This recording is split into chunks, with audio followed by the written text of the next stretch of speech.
ഇന്ന് ഞാൻ നിങ്ങൾക്ക് പാഷൻ ഫ്രൂട്ടിനെ പറ്റി കുറച്ച് പറഞ്ഞുതരാം, എനിക്കറിയാവുന്ന കാര്യങ്ങൾ.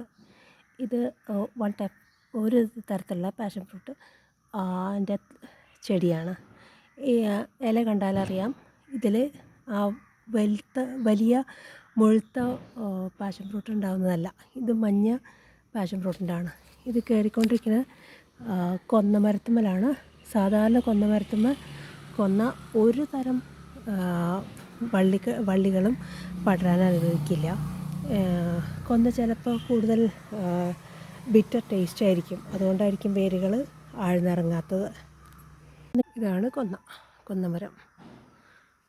ഇത് വേപ്പ് മരത്തുമ്മ പടർന്നുകൊണ്ടിരിക്കുന്ന പാഷൻ ഫ്രൂട്ടാണ്. ഇതിൻ്റെ ഇല കുറച്ചും കൂടെ വൈഡാണ്, അല്ലെങ്കിൽ കുറച്ചും കൂടെ വലുതാണ്.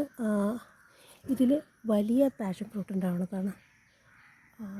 ഇത് സാധാരണ വേപ്പുമ്മ കയറാൻ ഇത്തിരി മടിയാണ്. വേപ്പ് ഈ പറഞ്ഞോണം ബിറ്റർ ഇൻ ടേസ്റ്റ്. എന്നാലും വേപ്പുമ്മ കൊന്ന കയറി ഞാൻ കണ്ടിട്ടുണ്ട്. ഇവിടെ തന്നെ ഉണ്ടായിട്ടുണ്ട് കുറച്ച് കാലം മുന്നേ. കണ്ടോ ഇലയൊക്കെ? ഇത് വലിയ കായകൾ കായ്ക്കുന്ന പാഷൻ ഫ്രൂട്ടാണ്. മിക്കവാറും അതൊരു പിങ്കിഷ് കളറുള്ള പാഷൻ ഫ്രൂട്ടില്ലേ, അതായിരിക്കും. കായ്ച്ചാലേ അറിയാൻ പറ്റൂ സത്യത്തിൽ ഇതേത് ടൈപ്പാണെന്ന്.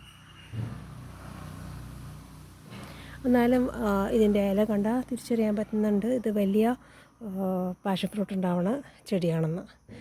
പിങ്കിലും വലിയ പാഷൻ ഫ്രൂട്ടുണ്ട്, മഞ്ഞയിലും വലിയ പാഷൻ ഫ്രൂട്ടുണ്ട്. പിങ്കിൻ്റെ കായകൾ നമുക്ക് പഞ്ചസാര ഇടാതെ തന്നെ കഴിക്കാം. പാഷൻ ഫ്രൂട്ടിനൊരു സ്വഭാവമുണ്ട്, എപ്പോഴും ഏറ്റവും മുകളിലെത്തും. ഏത് ചെടിയിലാണോ അത് പടർന്ന് കയറുന്നത് അതിൻ്റെ ഏറ്റവും ഉന്നതമായ കൊമ്പിലേക്കാവും അത് പടർന്ന് കയറാം.